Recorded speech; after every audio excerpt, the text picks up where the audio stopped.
อพาไปบ้านเนาะบ้านละ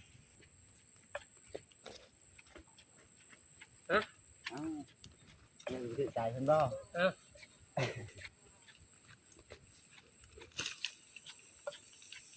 โป่งเฮ้ย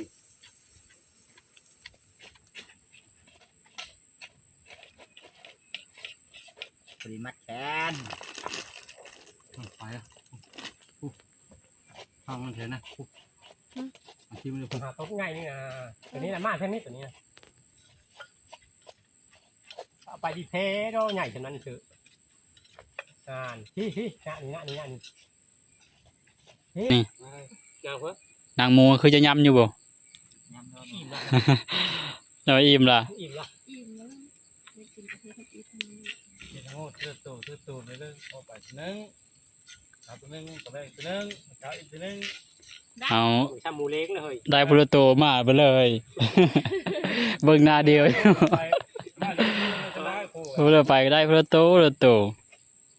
มาเบิ่งหน้าเดียวอยู่ปลูกไปแล้วเอาไปแรงตัวนึงเจ้านอนเมื่อเราเข้าลูกมาให้เราได้แล้วน้องมันก่อนซิ่งจะมูกินมากกว่าบอกก็ได้กัดเย็นๆกระเบื้องแจ้งนะกดน้ำนานกดน้ำเลยเนี่ยนี่ปัดกี่เดือนเห็นว่าทำมันปลามันบ่ทำนี่นะจะเทิกว่าถูกไหมล่ะไม่เทิกกันเพราะว่าด้านละเฮ้ยไหวอย่างนี้ด้านจะเข้าห้องจักรม่วงใช่ไหมเลี้ยงผมครบ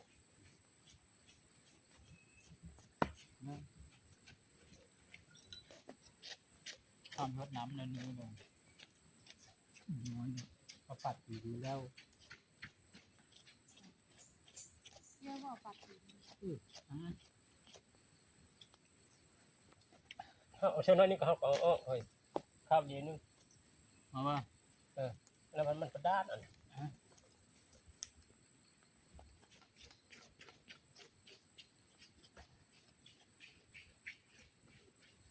มันอยู่ท่าโลน้อยได้แล้วก็ได้จัง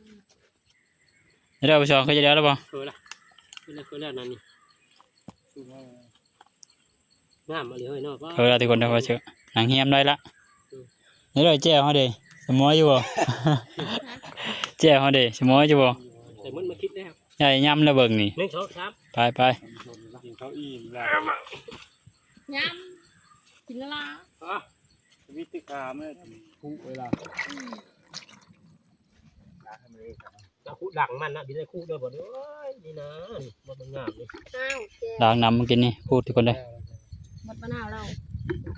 โอ้ตัวนี้เก่งก็หวานอันนี้พบชายชิบจองเลยไม่กินเพิ่งกินห่อแล้ววันนี้แต่ว่านี่มีเก่งมาเลยเนาะแบบละแต่เราเคยเฮ็ดเด้จ้ะแม่นวันนี้พากินทำไมติปูไปนะบ่เฮ้ยขี้ดินเท่าไรน้ำหลังมันก็กินพ่อเป็นฮิตเชื่อบีไปเลยง่ายบีมันเลยมีไว้บ่คุมวิธีกินเลยผมกี่ลายเนาะชื่อคนเรียกเบามีแซ่บมีนั่นมังชิ้นแซ่บเลยน้ำมันเลยคักกว่าอ่อนมากคือใจแล้วเด้ตัวนี้ไม่ได้กินตัวใหญ่ไม่แพ้ชอบมาเมื่อแรงมันแห้งแล้วไม่ได้กินมาน้ำมูยังได้กินกับพริกแล้วนี่นี่เอาไปเดี๋ยวจะว่าได้กินกับยักษ์บ้านเลิกกับมูแบงเธอนั่นได้กินโซปะแล้วมันมาช่วงนี้นะวะไปได้หมูเอาไปใช้พันต้นแล้วปะมีแต่พันต้นมาใช้จมมาแต่บ้านคุณมาพันต้นไปจอกกำลังหาเมื่อกินเติมไปเริ่มนี่เลยเป็นตุ้มชีสมันยามแรกอะมาหมู่บ้านเนี่ยเฮ้ยขอเมย์ดูที่นู้ขอเมย์เพิ่ม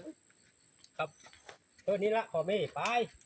เมย์ดังเลยเมย์ได้อีกนึงไอ้พวกมันสีติดหนังเพิ่นเลยคนมูเป็นชีสมูแต่เนี่ยเมย์ที่เขาแตกอยู่มันเทียนแตกเลยซื้อนี่กูละซื้อละยังบนท้องเลยท่านเอาคู่มือมาทองเลยน้ำมันอันนี้ปึ๊บไปแล้วก็ได้ กิน มันห ข่ ม อย ดนะ ปันนี้นะต้นคือปันแข็งหักร้านนี้อีก ดื้อนั่นแล้วว่าอันนี้ว่าตัวดีวะนะยิงมัน มันชวนนั่งชวนมันนั่ง ตัวนี้ลูกชองตัวที่ชองนะ นี่เลยแดงๆเนี่ย ดู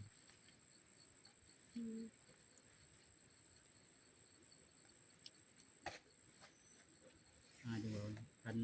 เลือเยอะนะมีดิบเราเลือเยอะดิบโลสี ทิ้งอยู่ข้างล่างไม่รู้ คือยังมี เดี๋ยวก่อน ก็เป็นปลา เป็นหนัง แล้วก็ คือด้วยจะนอนได้กี่ ในหมูเท่าจะต้องน้ำหนังมัน ตัวใหญ่กว่านี้จ้ะ ซีนั่นนี่เป็นแค่ เนี่ยกินมีกินแล้ว นี่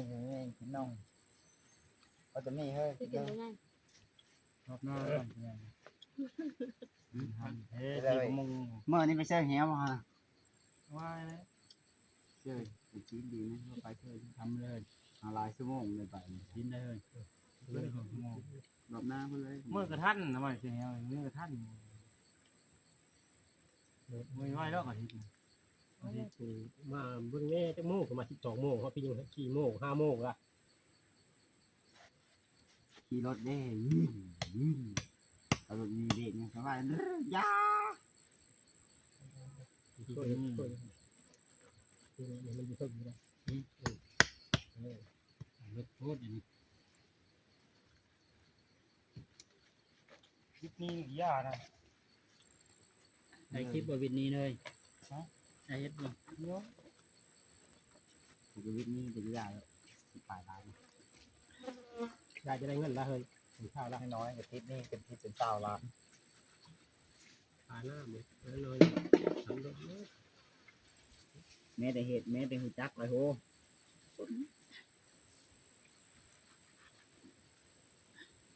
มันถามร้านไม่ได้มีดาวก็เดือดร้ายให้เลย ฝากเป็ดนั่นเองไง ก็เพิ่ง 2 นาที 3 นาทีแล้วก็ละ ตับเป็นทอนทุกคนเลยนี่ข้าง2 อันนะ ยางข้าวไม่เอา ข้างนึงปัน2 อันอยากจะพูดว่า4 5ป่ะ4แต่บางครึ่งได้นี่บ่นี่เนาะไอตอนใหญ่เลยทุกคนเห็ดเลยแบบทางชัดเลยนะต้นของเจ้าถึงมัดเดี๋ยวเล็กน้อยก็โอเคได้อยู่มาให้ชัดมากพ่อ นี่สันมันซื้อสันตัวนี้ฮะเอาไปละ เพิ่มเดี๋ยวเลยค้าเลยเฮ้ย สันมัน ที่หนาววะ นะผ่าน ซื้อสันมันตัวนี้ ชุกว่ะ ทางมันเนาะตัวนี้ช่วยแล้วละ ทีนี้ชันมันเชื่อชันเรื่องเลย นี่ถึงหายเชื่อว่านี่นี่แม่นี่สัน ไม่เทะก่อนทีเดียวเลยเดี๋ยวนี้อันนี้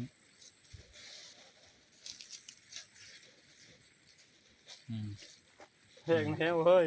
เพลงนี้ได้สันมันเลย แล้วจะแฮวไหม มาไม่ได้เพื่อนเลยมาหาลูกติ๊กก่อน แฮวตื้อมีคนที่คอยดีแฮว สันนี่เด้สันนอกสันในเทะเอา ขาดทุน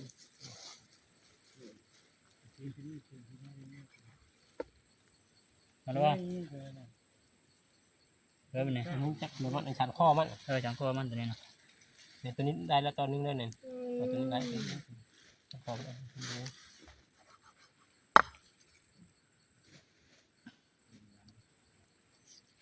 อันนี้มันอันนี้เนี่ยอันนี้มัน 4 อันตัวนี้เดี๋ยวนี้ อันนั้นมันเลยเบิกมันเรียบร้อย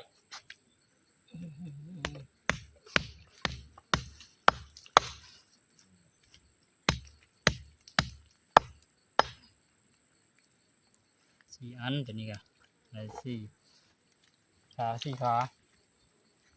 เด้อเฮ้ยมันนี่ปั่นแล้วป่ะ รถ ดูได้ปั่นโมนี่ ตัวแรกจะผ้านั่นละปั่น อายุเวลา เฮ้ยต้นตัวเป็นจะพาดเนาะปั่นไหม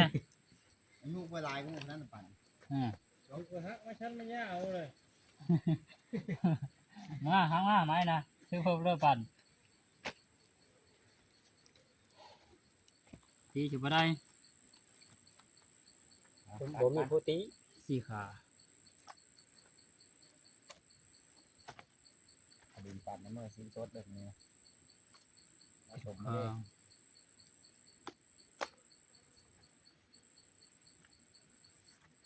สี่อัน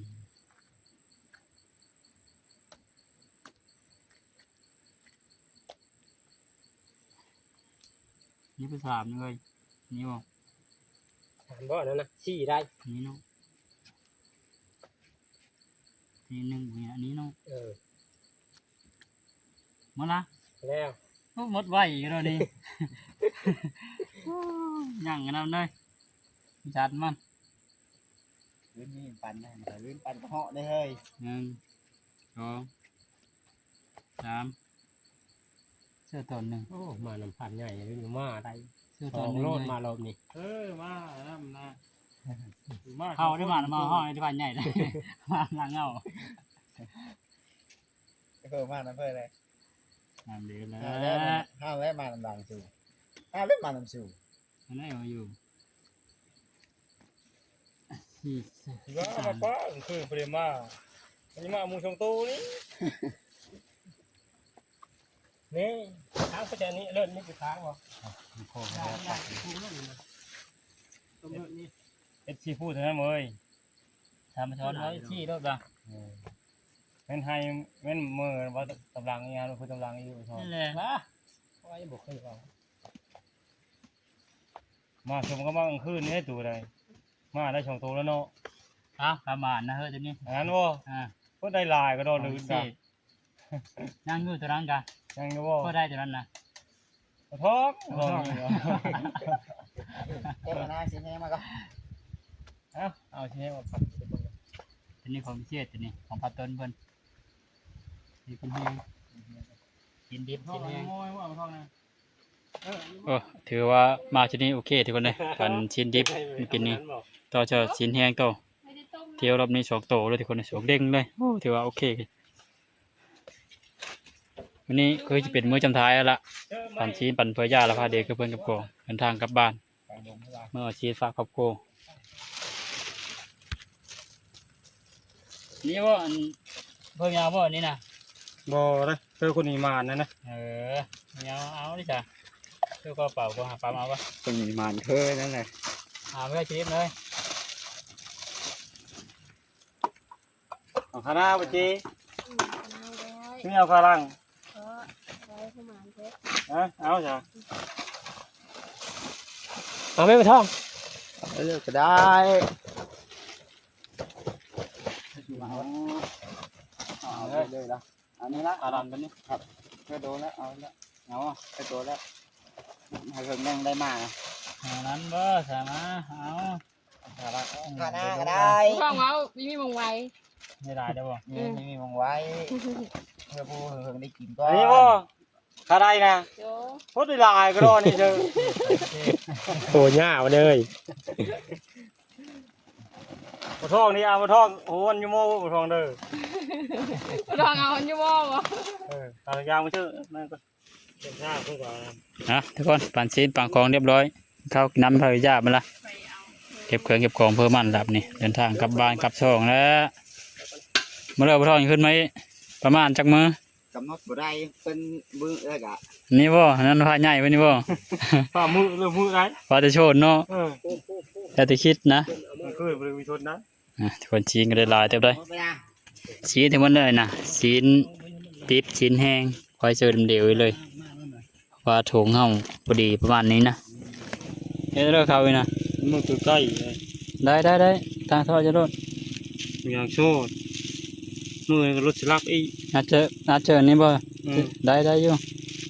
แต่มันเต็งอันนี้ได้ใช่ไหมอันนี้ยาวๆละ แล้วใกล้มากินนะพี่ละ อดที่เราไก่เนาะ ไปเข้าหายคือวุ้น ฮะทุกคนเมื่อก่อนวันนี้เดินทางกลับบ้าน โชว์ ทุกคนกาพาเดวเดินทางกลับเก็บเพื่อนเก็บของเรียบร้อยได้กาพาเดวมาบ้างกับเจ้ากับที่กับช่องละกาฝากพี่ต่อน้องโลกวันนี้เลยขอก็ได้ขอมอบใจพี่น้องอะไรเอฟซีทุกคนทุกท่านที่เกติดตามรับชมพบกันในคลิปหน้าทุกคน